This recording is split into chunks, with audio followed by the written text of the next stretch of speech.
if you're eating a lot of vitamin A and you think that just because it's the natural form and it's not the synthetic form that you're somehow protected, this is not supported in the science at all. So if I get a multivitamin that has vitamin A in it, in the way that the body breaks down vitamin A from beef liver, it essentially becomes the same in the body, in the way it's processed. People will argue that the type of vitamin A determines its toxicity or not. I'm here showing that that's not true. So they're basically saying quantity matters.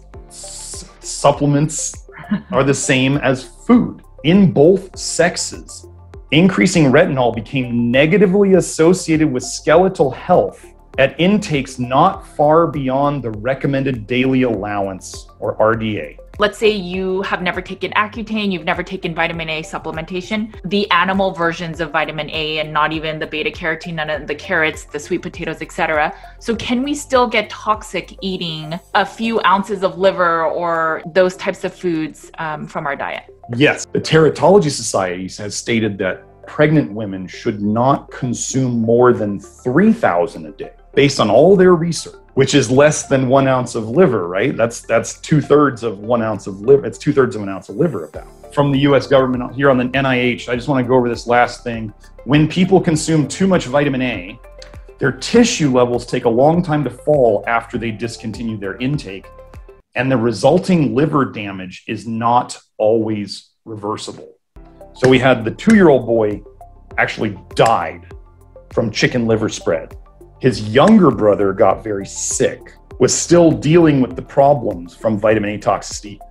I believe they said several years later. And then the young girl, the sister, did not get sick at all. This is what I'm talking about. There is individual variation in how much of this stuff you can tolerate. So for you and your kids, or your patients with their kids, would you ever give liver or even cod liver oil?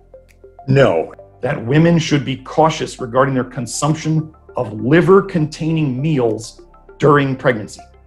I mean, if this study, is it kind of saying that women that are pregnant should be careful consuming all animal liver?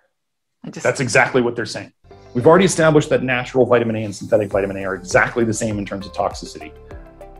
We now have all this evidence of people getting toxic from eating vitamin A. I just don't know how, after all of this, that anyone could claim that if you just simply eat animal liver, you're not going to get toxic. It's completely unscientifically tenable at this point. Hey guys, it's Judy from Nutrition with Judy.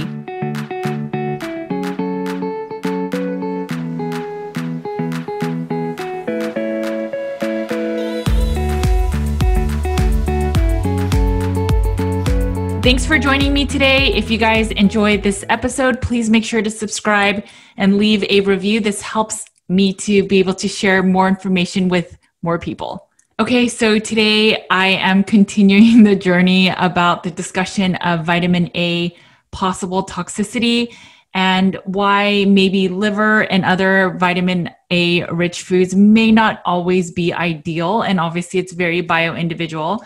So we are going to go through some studies today. So we actually show the studies, and I hope that you guys take the time, and if you're listening to the podcast version of this, that you can maybe see the video or at least see the show notes and get all the studies that are mentioned and just kind of go through the information yourself. I know that new information is never easy to absorb. Sometimes it's, it challenges us at the core and then makes us question. Trust me, I've had lots of days of lack of sleep from all of this, but it's the right thing to share because new information can always help someone, and it's just the right thing to do. All right, let's get into part 2 with Dr. Garrett Smith. I don't think it's okay, but what they saw with this gentleman, they took him off his vitamin A supplement, and I'm going to guess they also told him, like, don't eat carrots, don't eat liver, don't eat eggs, don't eat egg yolks. That's the big part. Don't do butter. They probably told him avoid the high vitamin A things. So I believe it was about in week 12, his vitamin A level in his blood had come up to a 62. Wow. So he stopped his vitamin A, and then his blood level went up because it was all being stuck in his liver before. This is one thing that'll do. It'll get stuck in your liver. And then when he stopped eating the vitamin A, it finally started coming out. Your body does not want, if you are bringing in toxicity, your body will slow down or stop certain detox pathways because you don't want to have too much of the thing in your blood. If it's a toxin, you don't want too much of it in your blood. So think about this. If somebody was taking in vitamin A, at the same time, it goes into the blood, right? It comes into the body, it goes into the blood. But the blood in arteries and veins, the blood goes one way, right? I mean, you only want the blood going one way in the pipes. So if you have stuff coming in, that's a problem. And then your body starts dumping out stuff that's a problem. It all goes into the blood, the same blood pathways, right? There's not two lanes of traffic in the blood. There's one lane. The blood goes one way. And people say, oh, it goes out from the heart and then it comes back to the heart. But those are one-way roads is what I'm talking about. They are all one-way roads. There's no two-way road. So what the body does is to protect you. If you are, as I say, intoxing, you've got enough of it in your blood, your body will stop detoxing. Because if you did both of them at the same time, you're going to have both of them in the blood. And you will show up. It's when things are in the blood that you show the most problems. Right. So your body will protect you from that. It'll say, oh man, we have so much coming in. Our level's already high. Don't take it out of storage right now because it'll be a problem. These are simple concepts I use. I actually tend to look at the body a lot like a car or a machine, and we use the same concepts. I try not to make we are pipes and we are pressure and we are nutrients, which would be like fluids in your car. We have to have the right things running, and we need to not put the wrong things in. And by looking at the body this way, this is how, and we do simple things like looking at things. Does the car run better when we do this? Or does the car run worse when we do this? And generally the thing I'll tell people all the time is if something makes you feel worse, generally don't do it. Or there's something else going on. So with babies, if they were to eat maybe half an ounce of liver a day, every other day, I mean, what are your thoughts on? Because, the thought is that liver is so nutrient dense. There's some nutrients that are so rich in liver that are not as easily attainable in other foods. And so to start babies basically from like ancestral eating, whether it's the Inuits, the Eskimos, right? They all feed their babies these kind of sacred foods. Actually, let's go into that whole ancestral thing. What I wanted to go into kind of the mythology of ancestral eating and how people kind of created this idea that the liver is the most important thing that people eat. And just, I wanted to go into why this probably started. Okay. Because it's explained in this paper. This is the same paper that talks about the vitamin A toxicity in the 1.5 million year old Homo erectus fossil that they found. So they saw bony changes in this fossil that they could definitely say are related to vitamin A toxicity in modern people today. Okay. So the paleopathology of the liver, quoting, as fire had not yet been put to use, the soft liver would have been the only easily eaten part of animal kills. Carnivore liver contains toxic levels of vitamin A, and it may well have taken some period of time before early humans learned to avoid eating carnivore liver, or to avoid carnivore liver, I should say. And that's the quote. So I want you to, when you want to talk about ancestral stuff, imagine you don't have knives. You don't have ways of hanging up. For those of you who have done field dressing of animals or butchering of animals, you probably know that even with modern tools, it's challenge, it's difficult. It takes skill. It takes effort. And you can mess yourself up bad with knives and other cutting things doing it. So just imagine, let's just say it's 10,000 years ago, let's go for that nice little paleo number, that 10,000 years ago, right? Even if they had knives and, if whatever tools they had, they're still pretty rough. So let's say you have an animal kill. What they're saying here is the only easily eaten part, or even imagine, let's go back further and let's go back to sharp rocks, where they only have sharp rocks. So you kill an animal or you find a dead animal. You got sharp rocks. If you don't understand that cutting steaks off of an animal is not going to happen through that fascia with sharp rocks very well, while you've got this dead animal and you start having scavenger animals come up to you and start harassing you, and then you have flies setting in, the only easy part to eat is the liver because it's soft and you can get to it right through the belly. You don't have to go through the ribs. You don't have to go through bone. So then over the years, we have created this mythology that the people eat the liver first because it's so nutritious. What they're saying here is no, people started doing that because it was the only thing they could really get out of the animal easily and that they could eat without cooking. And then over the years, it's turned into this whole big thing. So maybe the liver is not as good for us as we wanted to believe. And then if we wanted to go into those quotes from Weston Price, we could head into those because you may have missed some quotes from Weston Price about the dangers of cod liver oil that he has mentioned in his work and in a letter to his nieces and nephews. Before we move on, let me ask you a question is, with all this, I mean, you're pulling up all these studies so easily. Like, yes. How did we miss all of this? Well, okay. I could say my opinion, my experience has been, I went to, naturopathic medical school where we're being taught, clinical nutrition, how to diagnose nutritional disease and how to treat it. And I can tell you that the only thing that was mentioned in my classes about vitamin A toxicity was just because a big thing in naturopathic medicine is a lot of people are taught to give high doses very short term. Like if you feel a cold or a flu coming on, you slam it with, 50,000, 100,000, 200,000 IUs of vitamin A for a couple of days. And people will do the same thing with vitamin D.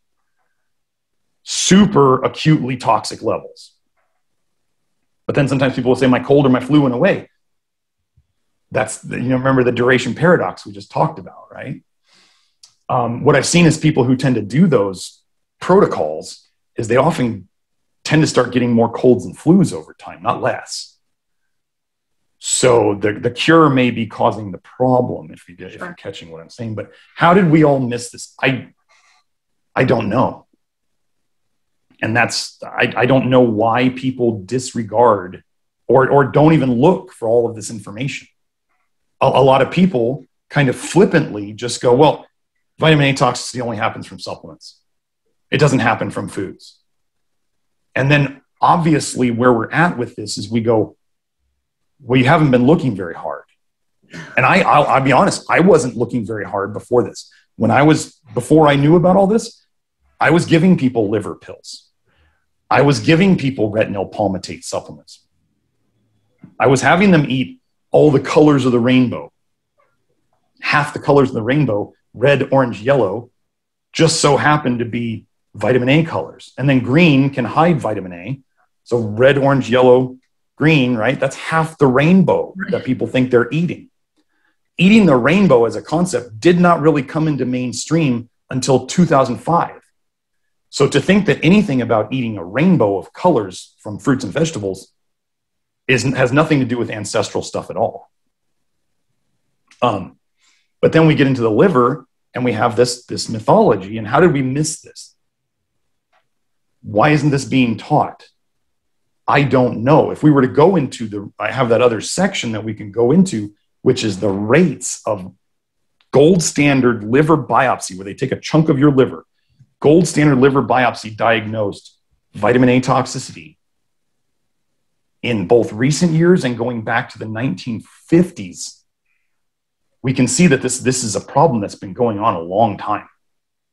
And I can't tell you why I missed it. I can't tell you why other people miss it or why other people are denying the existence of it.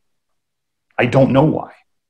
in the Weston A price world, they recommend that, Weston Price went around and saw that a lot of these cultures were fed liver and cod liver oil.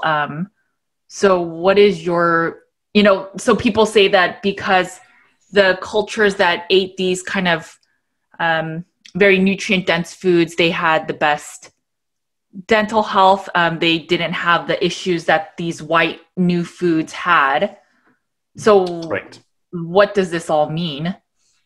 I am one to think that the modern, and I've talked to multiple Weston Price, ex-Weston Price people who have realized that they weren't doing themselves any favor with the vitamin A that they were eating, who have said that as they've gone and researched, and I've seen their research, as they've gone and researched deeper into the early Weston Price stuff, is that it's very, very different than what people are doing today. So there was a lot of whole grains mentioned back then. It's very different. So what I really like to cover, or what I'd like to cover here, is people think that Weston Price was all about the cod liver oil. And I want to cover a couple quotes of his where he's actually warning people against he's trying to warn people about the risk of getting vitamin A toxic. He's really describing vitamin A toxicity. Okay. He just doesn't know it. All he's saying is that cod liver oil can be toxic. And remember, this is in the paper that I'm about to go into, which was written by Weston Price himself in 1922. You can find it on PubMed. Okay, here's the title of the study. Control of dental caries, which is cavities, and some associated degenerative processes through reinforcement of the diet with special activators. Before I go into this, I want you to think about, kids are intuitive. We could say kids are more in touch with their body's natural instincts than adults are. I'm gonna say that that's true. People may disagree with me, that's fine. But kids often know what's kind of good for them and what's kind of not. Do kids like cod liver oil? No.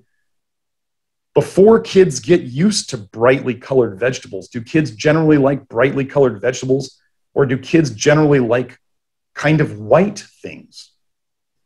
They generally like kind of white things, and they have to develop a taste for vegetables. So just think about that. Here we're going to go into this quote from this paper. One question. Let me stop you real quick. So a lot of people will argue when I brought up the liver information that they said, well, kids also love a ton of sugar, so therefore should we be just feeding them a ton of sugar? Yeah, well, I can't argue that kids like sugar. So no, that's kind of a straw man argument. They're changing it into something else. In terms of what kids like versus what they will not eat, there's differences there. Okay. So yeah, I'm going to honestly say I'm going to need to leave that sugar part alone. And also the food industries have done a lot of research to figure out what, the brain will like, and that will, have people have that kind of addictive or other side that they will desire it, right? Yes. So sugar, refined sugar is a drug. It's no more different. When you think about it, if we take white sugar, it was from a plant and they processed it down to a white powder, right? So that means white sugar, in terms of what they did to it, is no different than cocaine. It's no different than caffeine. It's no different than collagen powder. It's no different than white flour. It's not a natural thing anymore. Okay. And so if we want to talk about unnatural reactions like addictive qualities, well, we know cocaine's addictive. We know that sugar can be quite addictive. Right. So then we get into that. That's fair. I know that someone's thinking it, and it's the only reason why I brought it up. No problem. There's also the dysbiosis. People with a fermentative dysbiosis will crave sugar, and people with a putrefactive dysbiosis will crave fat. So I'm going to guess a lot of the people out in the carnivore world are probably putrefactive types. And so they love the carnivore diet. And the people who go on the carnivore diet, and they're like, oh my God, all I can think of is sugar all day. They're a totally different dysbiosis. Okay, so let's talk about the quote you were going to bring up. Okay, so that quote we have, quoting, I have frequently had mothers bring this question to me as a serious nutritional problem with their children. They have desired to do all they possibly could for their children, and in their efforts had tried to follow the directions on the bottle or as otherwise provided, which often meant large doses of cod liver oil. They have reported to me the difficulty they had in combating the rebellion of their children against the use of cod liver oil, which may have been in part a reaction of self-preservation. Many of the children were reported to regurgitate the oil when it was forced down. Wow. Since it has been demonstrated that only the oil that is utilized contributes to the well-being of the human being or animal, it can readily be anticipated that compulsion to take such a toxic product could be very injurious. Straight out of Weston Price's mouth. Okay? Toxic product, compulsion, injurious, right? Key words. Children throwing it back up.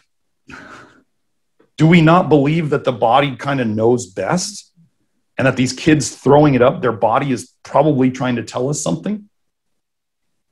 And that's what Weston Price is trying to say here. He's trying to say these kids throwing it up is probably trying to tell us something. And if we force this down them, it's probably going to hurt them. Let's go to the next one from Mr. Price, Dr. Price, I should say. So I have the book here. Okay. So this is Nourishing Traditions. Yeah, this is in the book Nourishing Traditions, page 391. And this was written by Weston Price. They call it a letter to his nieces and nephews. 1934. Okay? Quoting, cod liver oil can be given in moderate doses without injury and to great advantage. Seldom, however, should the child be given more than 1 teaspoonful a day for extended periods because of toxic effects that often develop. I think I read that wrong. I missed a word in there. It didn't sound right. Seldom, however, should the child be given more than 1 teaspoonful a day for extended periods because of toxic effects that often develop. Yeah, that's what it says in the book. Toxic effects often. And then he had to say you can give moderate doses without injury, because if you're going over moderate doses, whatever that is for the size child you have and that child's ability to process the vitamin A, an excessive dose will cause injury, is what he's saying. So Weston Price is not talking about vitamin A back then. What he's saying is he observed that too much cod liver oil caused problems in children. Here we're saying that food-based vitamin A and food-based vitamin D can cause basically disease in your children. How much can your children take? I don't know. Do you really want to find out? I'm at a loss of words a little bit because one, I have this book and I read the very beginning of it, but because I didn't make the actual recipes, I've never gone to this page on page 391 in the right-hand corner, but yes, it's just, so see, I mean, but that's why, how did we miss this for so long? Right. You even read the book, but you skipped that part. Yeah. And even, I mean, I just want you to be honest here because I was honest. Yeah. If you had read this, would you have believed that cod liver oil was toxic after everything they bumped it up, they puffed it up in the book? Right. Most of us would have probably just disregarded this and been like, oh, well, I just won't give crazy doses. Right? That's what most people would do. And they didn't mention the cod liver oil quote from Weston Price's paper in the book. They seem to leave that out because we have this weird mythology about this chemical family of compounds that doesn't follow what the research says. So for you and your kids or your patients with their kids, would you ever give in any situation, right? So let's say even the most malnourished kids or families that had kids that, are severely underweight or even were born prematurely, Would you ever give liver or even cod liver oil? No. And I go over this in one of my videos in that, and I show research for it, that every single symptom of vitamin A deficiency, whether we're talking about skin or eyes or whatever, can also be linked to either a zinc deficiency or a lack of taurine in the body. So I would personally, well, let me tell you about a vitamin A experience that I had with my son. Okay. My wife, I know my wife based on her medication history. So my wife took birth control pills for 13 years. I have a whole video on how birth control pills cause both vitamin A and copper to rise in the blood. So she had a 13-year history of that medication. So she probably had vitamin A toxicity. And I would tell you that I believe that to be true based on her health. My daughter was born. She seemed all right. My son was 2.5 years later. He was not well. And what happens with vitamin A toxicity is it tends to get worse over time in people, whatever their age, because right, they live longer. They're exposed to more vitamin A. My son was born and he had some minor issues, but what did we feed him as we were weaning him off of breast milk? He really liked goat milk. Okay. Goat milk is even higher in vitamin A than cow milk. And my son was drinking some days a quart. Oh, wow. Of, not a quart. Yeah, a quart. Yeah, a quart. That stuff was $14 a gallon. I figured it out. It was crazy. But he was drinking a quart of goat milk a day. And later on, he ended up having some motor development issues. He ended up having some, he was in occupational therapy. He was having these weird, like little absence seizures where he'd be staring at you, but he'd be staring right through you. And it was like the computer was turned off for a second, but he's still staring through you. And then he'd pop back in. And I was going, something's wrong here. And he ended up later showing up with anaphylactic allergies to 3 tree nuts. Okay, walnuts, pecans, and hazelnuts. So as I've been doing this work, so my son, like I said, he used to go to occupational therapy and he was not, they said he had core muscle dysfunction and he had weak grip and he had all these other minor, relatively minor issues, because I know other people have kids with a lot bigger issues. But as I've been doing this work, I don't force my kids to do as much of it as I would like them to, but they're doing the gist of it. And kids get better faster than adults because they're not as toxic generally, and they have the magic of youth. Youth does a lot. We now have him. He plays soccer now. He was on the remember how I told you weak grip? Yes. He was on the climbing team at the local climbing gym, and he did fine. He did great. He was going up an overhanging ladder by himself, going up rung to rung. He is in all the advanced classes at his school now. Those seizures are a long-term gone. And now, so this is important, his allergist told us that she works in the field of trying to cure anaphylactic allergies. She said she has never to this day seen a child grow out of tree nut allergies in her practice. So with the testing I've done on blood testing and what the allergist has done with skin prick testing, we have now gotten rid of 2 of the 3 nuts that he was anaphylactic to based on testing. So we've gotten rid of the motor problems. We've gotten rid of whatever the seizure things were. We've gotten rid of the learning stuff that he had, and we're getting rid of the anaphylactic allergies.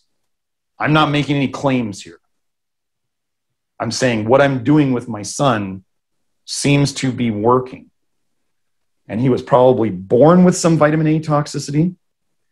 And then partially because I was under the false impression that goat milk is healthier than cow milk, when it's actually more vitamin A than cow milk, I probably helped contribute to my son's health problems.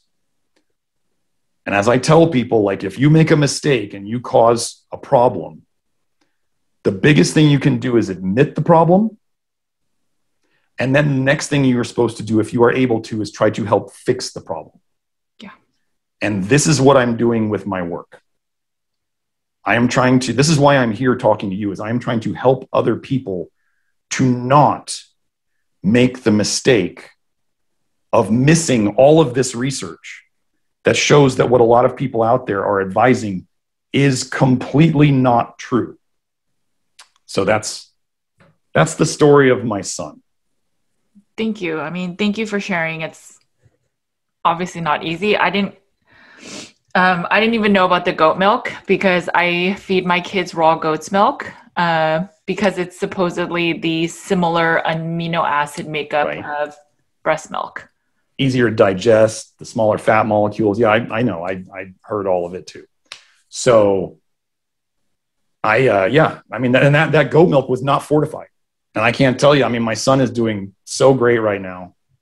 I mean, he still has to carry an EpiPen to school. I'm really excited for the day when he doesn't have to carry an EpiPen to school. And I can tell you that you can, in kids, I mean, I have 5 studies on cod liver oil. I have a whole presentation on my YouTube about cod liver oil. 5 studies linking increased allergy symptoms in children from cod liver oil, from consumption of cod liver oil. Kids who are given vitamin A and multivitamins or other vitamin A sources show more allergic symptoms. They get allergies, asthma, what they call atopic dermatitis, which is an allergic type dermatitis. It's all there in the research. We have not been shown this. For those of you who are out there who are kind of questioning some of the health things going on these days, I'm going to tell you that, remember how I said that natural and synthetic vitamin A are the same? Yes. I'm going to tell you that Bill Gates' favorite vitamin is vitamin A. So whatever you think about Bill Gates, know that he loves vitamin A, and then know that natural and synthetic vitamin A have no difference in toxicity. And then you just put those together. I'm going to leave it at that. Fair enough. So I know that you said that if somebody may show symptoms of vitamin A toxicity, there are dangers or risks of just stopping everything and then possibly poisoning the blood. It's that, yeah, if you stop things too fast. Yes. And especially if we have nutrient deficiencies going on, which pretty much everybody does these days. I have people come to me who are carnivores and they're still deficient. They can even be deficient in zinc, believe it or not. Oh yeah. I see it all the time. Yeah. So if they're deficient in zinc and then they start doing these things too fast, they can make themselves feel worse. It's a temporary thing. And I always tell people, you have to gauge this. If I have labs on people, if I have blood labs, and if I have a hair test, I can kind of tell how deep people are into the problem based on my experience in looking at these things. So I can tell them, like, look, you got to be careful. You reduce your vitamin A too fast, you may feel bad, because what happens is the liver starts dumping it all. Right. And I normally see, here's the thing that I see people, I take them off of vitamin A, and I get them of vitamin A in foods also, and I put them on things like more zinc. Well, did you know that in the research, it's been shown that taking zinc will raise your blood vitamin A levels?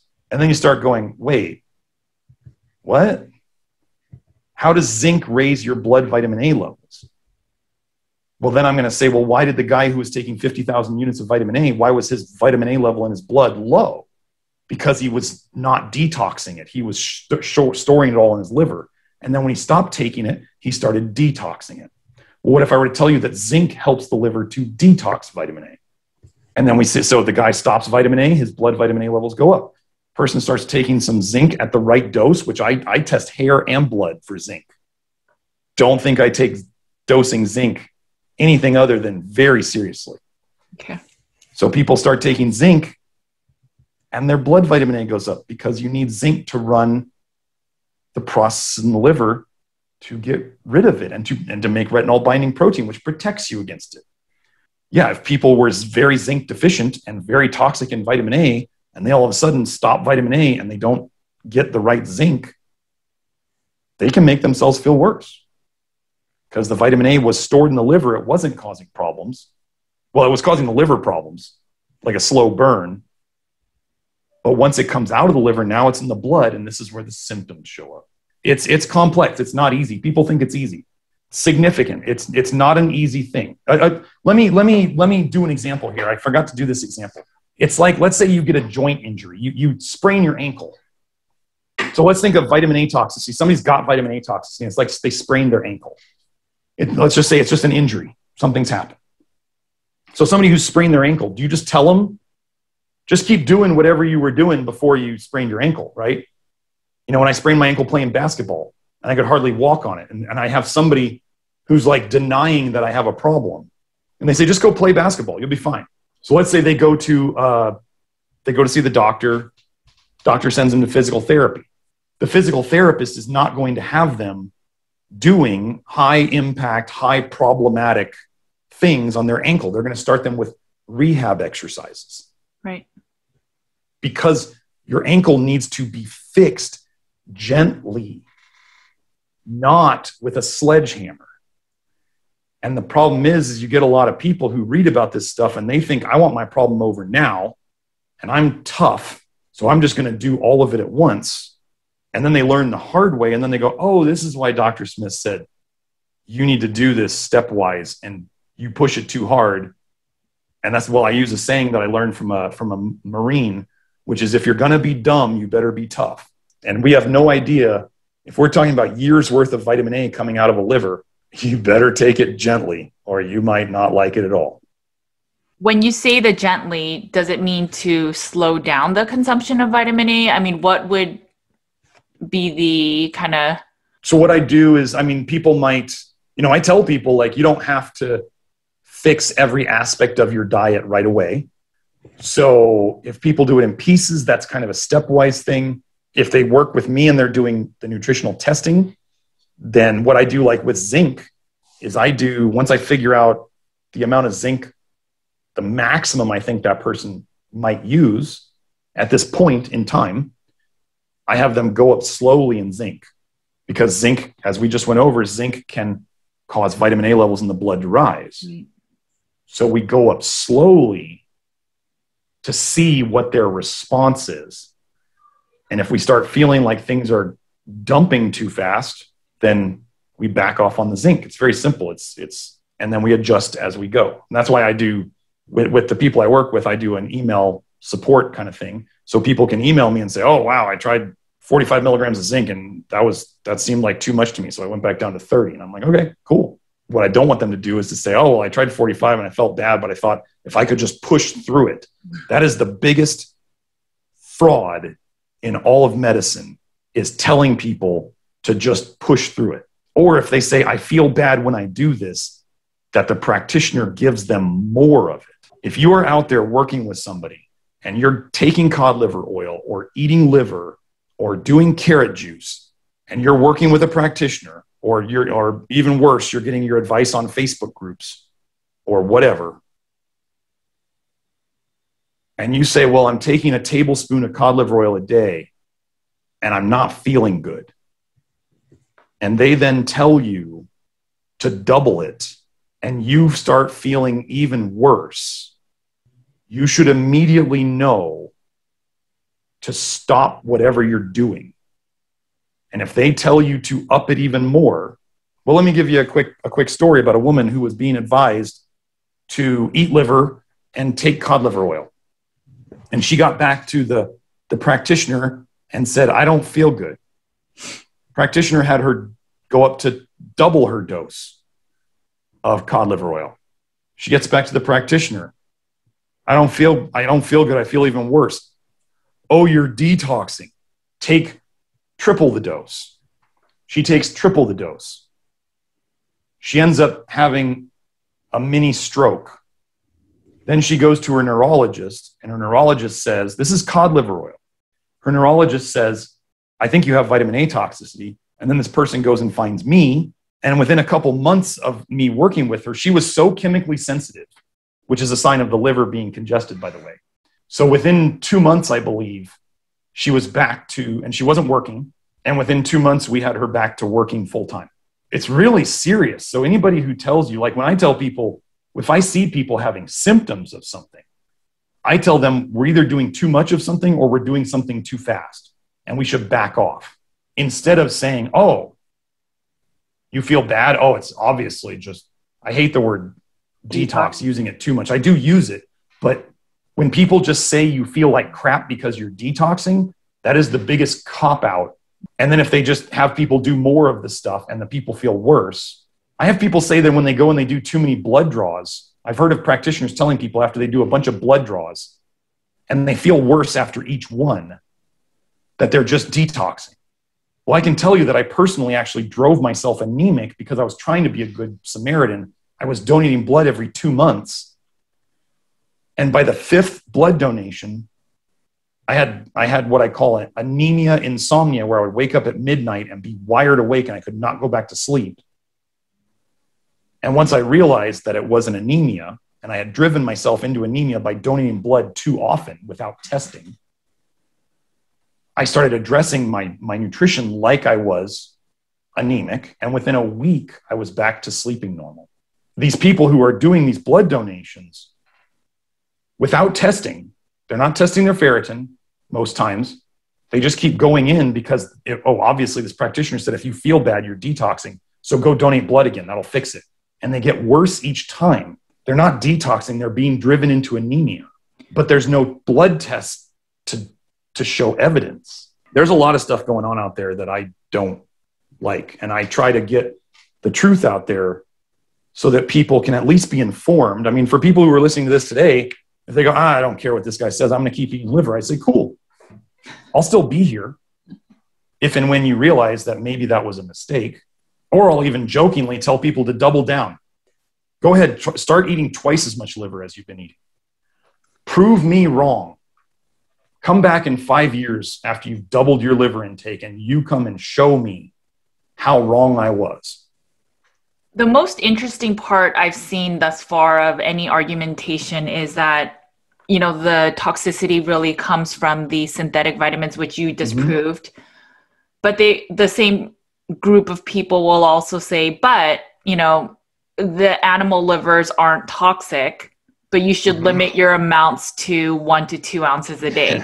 And then the thought is, well, if it's not toxic, why do we have to limit it then, right? So the logic is just broken right there. It's just interesting. Right. If they're worried about causing toxicity, there must be something to it. But even still, then you're saying, well, I'm going to I'm going to believe that if I eat muscle meat, it's going to somehow protect me against the liver. When we have that sled dog study where they ate all the sled dogs, and it didn't protect them. Right. So, and both guys got the vitamin A toxicity. One guy got it worse, which they think they may have fed him more liver, but the other guy still got totally toxic too. I try to go through this in a very systematic way, like with the natural versus synthetic. Is there evidence of eating liver being toxic? Is there evidence of eating carotenoids being toxic? If something is so toxic, I don't know. Do we need it at all? That's a big question. Why would we have to be so careful with something if we're supposed to have it? Right? It becomes a big question that people should ask themselves. Do people think that Accutane? Okay, so let me do this real quick. So 13 cis-retinoic acid. So what researchers will in the vitamin A research will say is they'll say, so retinol is not the active form of vitamin A. Retinaldehyde is not the active form of vitamin A. Retinoic acids are the active forms of vitamin A. So some of all the vitamin A you consume gets eventually turned into retinoic acids. The same thing as Accutane chemically, the same thing as Retin-A chemically, the same thing as alitretinoin, which is a chemotherapy chemically. Are we actually saying, do people want to jump into the logic of saying, you actually need Accutane, the same chemical as Accutane, it is part of an essential nutrient system to your body? To continue on that note, we can pull up the retinoic acid studies. People might doubt that your body turns food vitamin A into the same retinoic acids that are the compounds known as Accutane or Retin-A or alitretinoin. So I want to present some evidence on that because I like presenting evidence on things. So first we have a paper that's about vegetables raising retinoic acid levels. So here the paper is called Modulation of Plasma All-Trans Retinoic Acid Concentrations by the Consumption of Carotenoid-Rich Vegetables. So remember, for carotenoids to raise retinoic acid levels, it would have to turn into retinaldehyde and then go into the retinoic acid pathway. Okay, so that means we are turning carotenoids into retinoids. Humans do it just fine. Even without fat? Oh, well, all fat does is increase your absorption of it. Right, okay. So while we're on that note, the important thing to know about people who may be thinking twice about vitamin A toxicity is the more fat you consume with meals, the more vitamin A you're going to absorb from those meals. However much vitamin A was in there, right, the more fat that's there, the more you're going to absorb it. The more fat that's there, the more you're going to store it in your liver. That's just the way it is. So if you eat very little fat, somebody might be able to eat very little fat and not absorb much vitamin A from a very high vitamin A diet. So that there's kind of a catch-22 there. If you're eating a lot of liver and you're eating a high-fat diet and you're eating, palmitic acid, you're absorbing a ton of it and you're shoving a ton of it into your liver. And that's just what the research says. The quote from that paper, noting, here's the quote: "Our study clearly shows that consumption of vegetables rich in beta-carotene positively influences human all-trans retinoic acid plasma levels." That's Retin-A. That's the same compound as Retin-A. So eating vegetables raises the Retin-A levels in the blood. This next one is from eating a mixed meal. It was a breakfast. The title, 13-cis-retinoic acid, is an endogenous compound in human serum. Let's just hit that word, endogenous. Means created within the body. So what they mean is if you eat vitamin A, endogenously at some point, you turn it into retinoic acid. 13-cis-retinoic acid is the same compound as isotretinoin, aka Accutane, okay? So, quote, "The presence of 13-cis-retinoic acid as the predominant form of retinoic acid in human urine under normal physiological conditions recently has been reported." Let me stop there. That means these people are not on Accutane. After a meal, the concentration of total retinoic acids was 36% greater compared to fasting subjects. This indicates that the level of retinoic acid in human serum is influenced by dietary intake. And then the final part, "We conclude that 13-cis-retinoic acid is a normally circulating retinoid in human blood." So all of that is saying 13-cis-retinoic acid is the exact same chemical as Accutane. They're saying it's naturally occurring in your blood if you eat vitamin A. Okay, so for you ladies who are either pregnant or considering getting pregnant, and maybe you've heard about Accutane, what doctors will do when women are going to be taking Accutane is they make the women sign a form that they will use 2 forms of birth control while they are on Accutane, because Accutane is that connected to causing birth defects. Okay? Vitamin A turns into the same compound as retinoic acid. So let's go into this paper. This is eating liver. Exposure to retinoic acids in non-pregnant women following high vitamin A intake with a liver meal. Here we go. Quote, "The current study in non-pregnant female volunteers showed that a single high vitamin A intake with a liver meal up to 120,000 IU exhibited a similar diurnal-like, that means 2 peaks in a day, plasma concentration time curve for all trans retinoic acid, Retin-A, and its overall exposure remained unaltered despite a temporary 2-fold increase in peak plasma concentration, doubled in the blood. Concentrations of 13-cis-retinoic acid, Accutane, and 13-cis-4-oxo-retinoic acid increased several fold after a liver meal, and exposure increased 3 to 5 fold. So here's what the researchers are saying based on those retinoic acids. However, the observed increase of plasma concentrations and the dose dependent, the more you eat of it, the more it goes up, increase in exposure to 13-cis and 13-cis-4-oxoretinoic acid support the current safety recommendations on vitamin A intake and suggest that women should be cautious regarding their consumption of liver-containing meals during pregnancy. Now, people still want to think that supplements are different than natural vitamin A. So I brought in one study on a retinal palmitate supplement. Here is the paper, circulating endogenous retinoic acid concentrations among participants enrolled in a randomized placebo-controlled clinical trial of retinal palmitate. Here's the quote. This study suggests that supplementation with retinal palmitate is an effective means to increase circulating all-trans, 9-cis, and 13-cis retinoic acid concentrations among humans. They all do the same thing.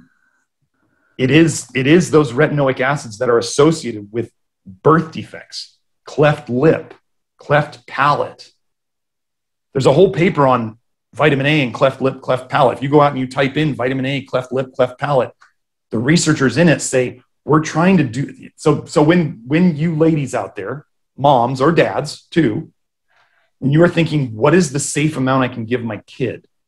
The researchers in this cleft lip, cleft palate study were saying that cleft lip and cleft palate are connected to vitamin A toxicity. And they are trying to figure out what is the dose that isn't a problem. That's what they're trying to figure out. They don't know how low you have to go to not cause a problem. Does that sound like a vitamin to you? Something that you need desperately to be healthy? You can answer that question. Can I go back to the last thing? So this is saying that, if this study, is it kind of saying that women that are pregnant should be careful consuming all animal liver?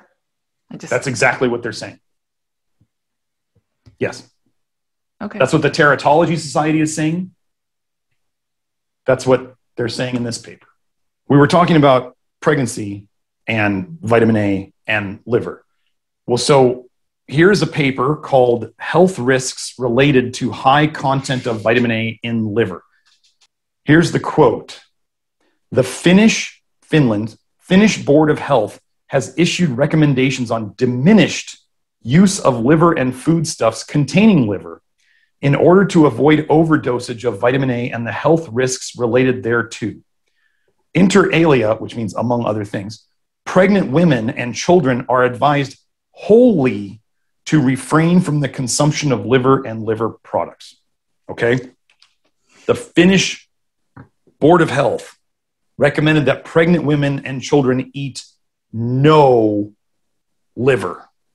So my suggestion of that I wouldn't have people eat any liver is in line with at least one country's government, right?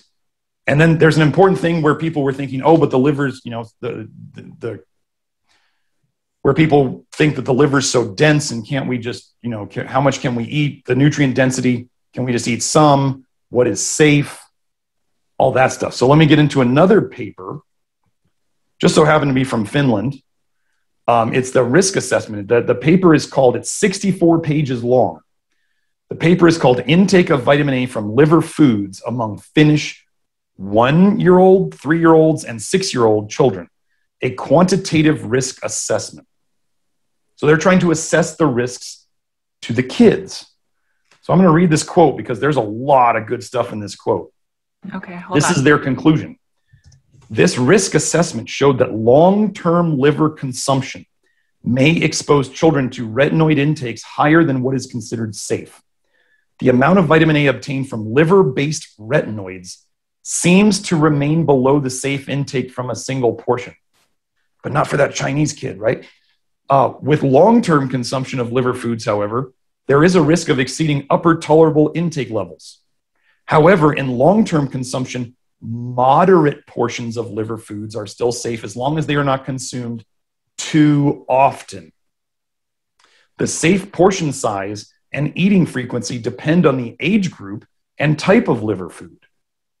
When considering the total daily vitamin A intake from the nutritional point of view, liver consumption has a positive effect. However, the benefits of eating liver can probably be substituted by a well-balanced diet with plenty of vegetables and a reasonable amount of meat without the risk of an excess intake of retinoids. In this study, do they kind of define what's consumed too often means, or the portion of liver, the moderate amounts? Well, it's a review, so it's not an actual. They didn't actually go into the lab, but I don't know. I don't remember what they were saying, but they do note that the age of the kid, which would be the size of the liver. So the thing you ladies out there, you moms, you dads need to know is the smaller the liver, the less vitamin A it takes to become toxic. So if you have, let's say, if you look at it, so this is why these age group things, like my daughter and my son are both small for their age, which is if you are out there and you have kids who seem excessively small for their age, this is totally common in vitamin A toxicity. Happens in the mouse studies, happens in the rat studies. Go look at Rodal's book. The babies and the young animals are smaller than normal.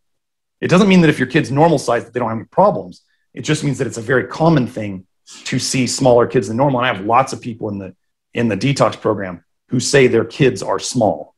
So my kids are small. Do I think my kids were vitamin A toxic because of my wife's history? Yes. And did I contribute to causing that history? Yes, I did. I used to give vitamin A. So is part of it my fault? Yeah. We used to eat sweet potatoes all the time. I used to roast carrots. Yeah, I mean, totally. There was the goat milk. Did I cause problems? Yes. So if they're saying like you have an extra small kid, well, let's say they say 3-year-olds and they say, well, the okay amount for 1 to 3-year-olds is this amount of vitamin A a day. Is your kid smaller than normal? Then even though they're 3 years old, they're not going to be able to handle as much vitamin A as a kid that's bigger, just because the liver gets bigger. Sure. And then we would have, let's say, like we were talking about goat milk being higher in vitamin A than cow milk. Well, what if you buy a liver off a farmer who does things with his cows that really massively increases their vitamin A level? So then all of a sudden, you don't have standard liver anymore. You have like super potent vitamin A liver. Or where you have people who are like, I want my butter to be yellowish orange. That's way more vitamin A in it. Right. I want my chicken eggs to be orangish red. That's way more vitamin A in it. So you start seeing all these things that people have been doing to create this nutrient density. It's mostly vitamin A that they're bumping up. Red, yellows, and oranges in plants. And that's what gets into the eggs, and that's what gets into the butter. And then if we end up going into, maybe the next time, if we go into fatty liver, well, you'll notice the color of fatty liver is that it's yellow. So it all starts to get very interesting.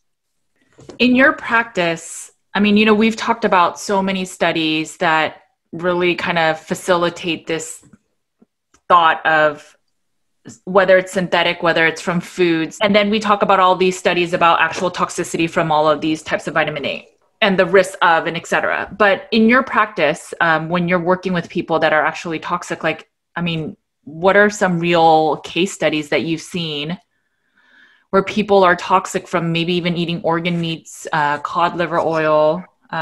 What if maybe even it's not from any of the organ meats? Well, I mean, I have a lot of refugees from certain protocols. I have a lot of refugees from Weston Price.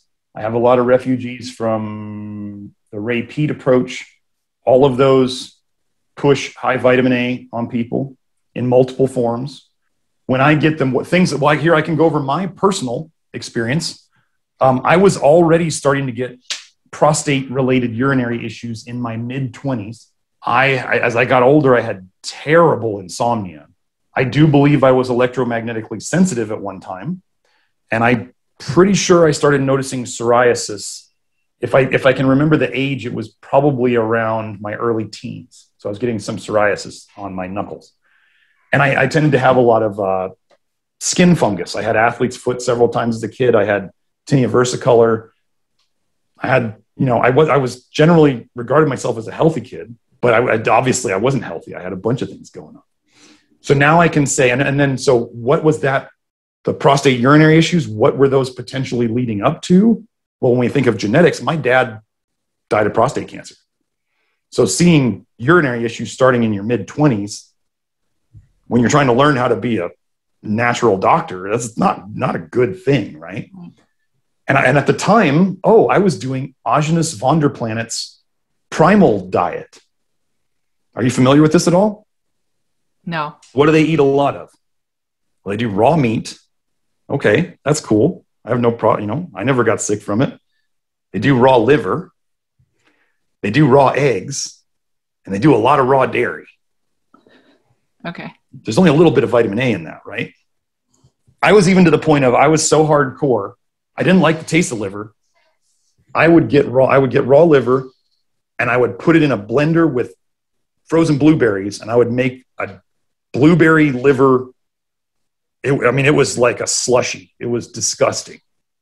I would drink it down. Yeah. I would drink it down. Okay. And after a while, so where was the beginning of my suspicion that vitamin A was bad for me? I can look back and at some point I was looking at that liver smoothie and I thought about it and I went, you know what, if this is supposed to be so dang healthy for me, why do I feel amazing? Is this fixing all of my health problems? And I looked at it and I went, it's not. I don't want to do this anymore. And I stopped. And over the next couple of weeks, I noticed that I was having more energy. So that's when I went, dang, maybe I was wrong on that. And then later I still got into the vitamin A thing again with supplements and liver pills and stuff like that. So what have I gotten rid of? All those health problems I mentioned. It's not normal to see a guy who has prostate problems in his 20s not have them in his 40s. Right. So got rid of the prostate problems, got rid of the insomnia. I mean, I remember the first day where I was like, wait, I just woke up in the same position I went to sleep in. There's no more rolling around in my sleep even. I just lay there and go to sleep. And I stay in the same position because I'm not as uncomfortable. I'm not as stiff and cracking and popping joints like people will have. That's all gone. I don't have insomnia. We see insomnia go away all the time. I don't have the chicken skin on my triceps, which in the research, they'll try to say it's from vitamin A deficiency. Well, I got rid of mine and I don't eat vitamin A. I don't have skin fungus issues anymore. What are the other things? I don't have psoriasis anymore. All of my issues went away. So skin issues are a big problem with vitamin A. We see those go away. We see eye problems where people say they're extra sensitive to light or they have dry eye or all the other things that you might hear about with Accutane. Those can often fade away as people get into this. Liver enzymes. I'm going to do a video. I have a guy's been documenting his liver enzymes. We're watching those go down. Cholesterol, whether people are too low or too high, those will start to normalize.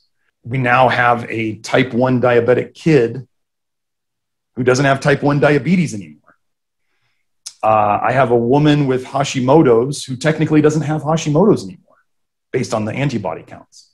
We have multiple people getting off of thyroid meds because they don't need them anymore. We had a guy I did a video where a guy doubled his testosterone from 350 to about 700.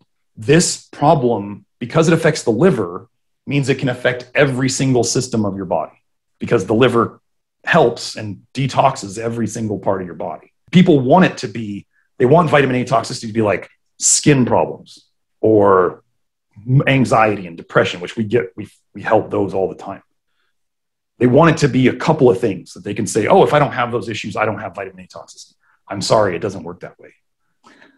Go look at the side effects list of Accutane. Then you'll have an idea of just how many systems these compounds affect. Go look up vitamin A toxicity symptoms. A lot of times you'll only see a list of like 8 things. Sure. But I've gone and I've accumulated, I think it's called the mega symptom list on my research forum on my website, where I took 3 sources, I believe, and I just put it all into the different body systems. We demonstrated that natural and synthetic are the same. Sure. There was a big study on veterans where they were giving these veterans Retin-A cream to help them prevent skin cancer. So these guys didn't have skin cancer, and they gave them Retin-A cream to put on their face to see if it would prevent skin cancer. You know, they stopped that study because too many of the vets were dying early. Wow. Okay. There are 3 other studies on beta carotene supplements that they have stopped early because too many people started dying earlier than were expected. So we can go from beta carotene all the way to retinoic acid and see early deaths. A lot of the people in your community or your patients that you're helping that are getting better, it's so hard to delineate that it's the vitamin A, right? So if they're on an elimination diet in a sense and they remove other foods other than vitamin A, how do we know it's just the isolation of the vitamin A? And maybe you have an answer to that, but that's the part where it gets really tricky because we can't necessarily test for vitamin A other than the blood.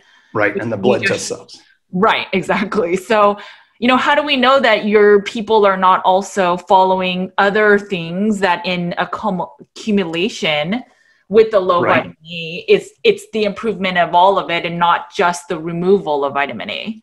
Well, the reality of that is that real life is not a clinical study. So if I'm working with somebody, and because what I do in the detox program and what I do with people is way more than just vitamin A. We are trying to work on the liver, and we are trying to work on there's a part of it where we are correcting the gut biome to make that work better, because that is your whole detox. That is your main detox system. People will say the skin, but if you're detoxing through your skin, you're putting toxins out onto your skin, and then you tend to get skin irritation. So we don't want to detox through the skin if we don't have to. Okay. If I am, let's say, having people minimize their vitamin A, and I'm saying, reduce your added sugars and don't eat too much of these things, and fix your zinc and get some sunlight and do other things. That we exercise. Oh my gosh, exercise, but don't do so much that you feel like garbage. Right.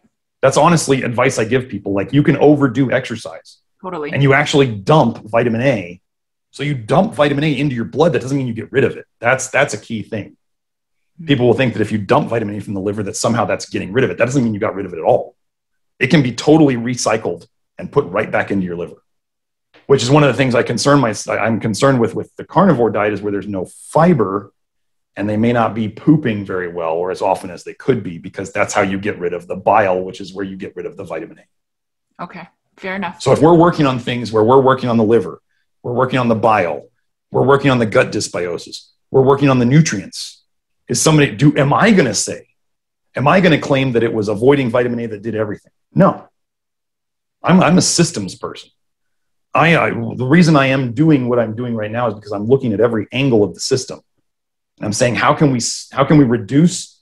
There's a saying I go by, which is give the body what it needs, help it get rid of what it doesn't want, and then get the heck out of the way.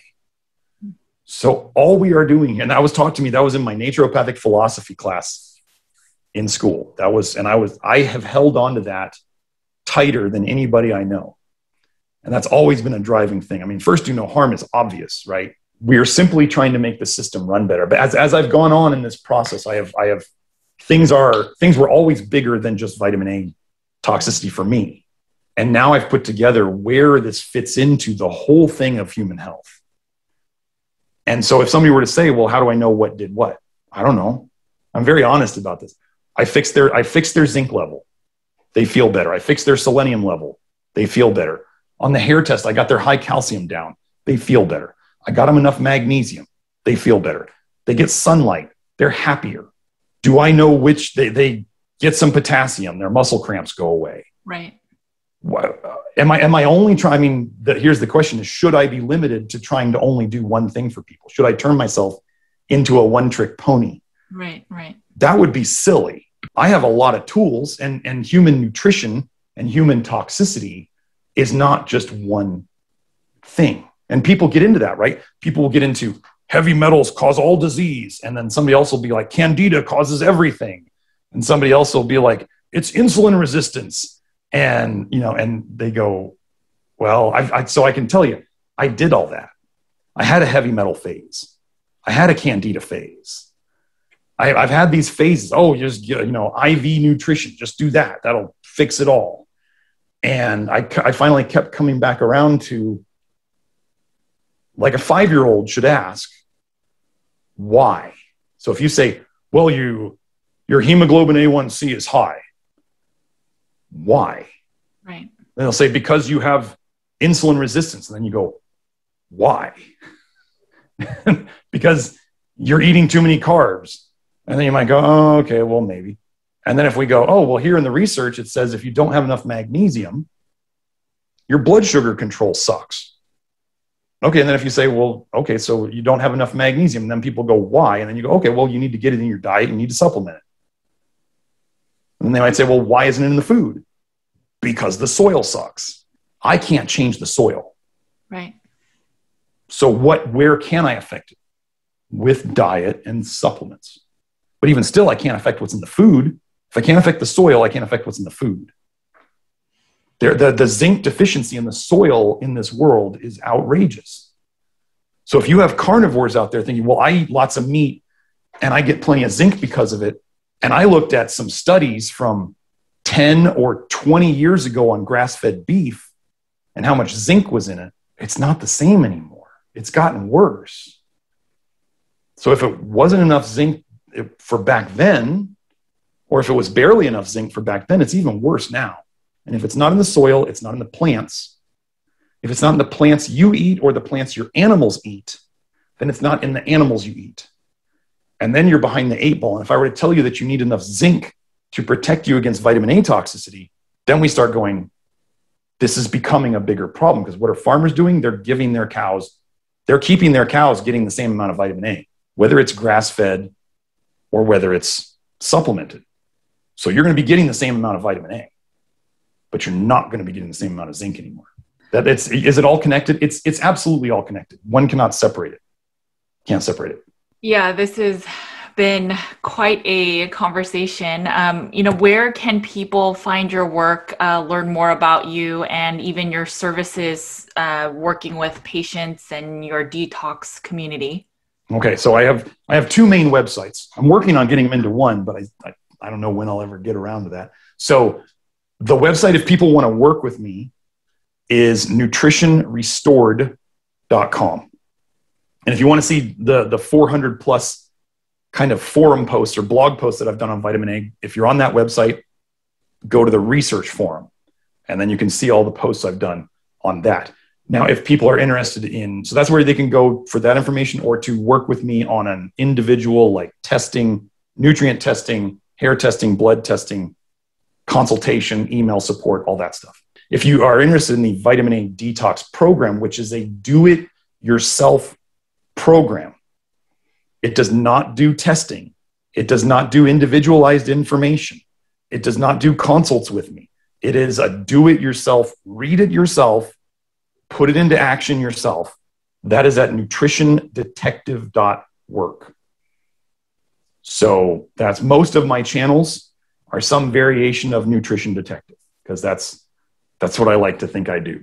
And I'll put that in the show notes as well. Awesome. Well, thank you so much for this. It's been, as much as I knew some things, it's just blown my mind too. Again, I think this is information that we really need to get out there because it's important.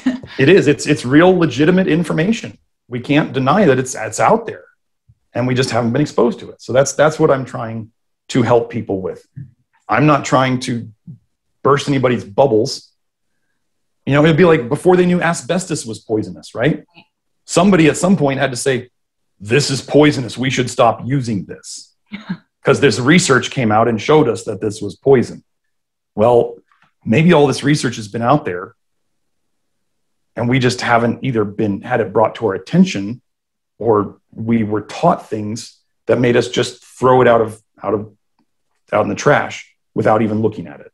Right. And that's what, when my attention was brought to it, I immediately went down the rabbit hole, and it hasn't ended since. So thank you. Thank you so much for all your work, and thank you for your time. You're welcome. Thank you for having me. And I'm sure we'll talk again. Bye, Dr. Smith. Thank you. Goodbye. You're welcome. All right, guys. I hope that this interview brought a lot more clarity around the conversation about vitamin A, the risks of certain, whether it's plant foods or animal foods, and the research really behind where this kind of question of vitamin A toxicity is coming from. I know it's not easy information to hear. It's totally mind-blowing in some regards, but it's something to consider, especially if you're not feeling well, especially if your family has a history of liver disease, and especially if you're raising young ones. I think at this point, I would just not really recommend babies and young children and even pregnant women to even try liver in their diet, even 1 ounce a week, because I just think that the benefits don't outweigh the risks at this point. There is just so much information and studies out there if you really look, and hopefully this interview has shared that with you, that you can just get these nutrients from other foods that don't have as many of the risks that come with it. All right, guys, you know the drill. Make sure to eat a lot of meat. Take care of your bodies, because it is the only place you have to live. I will talk to you guys later. Take care. Bye.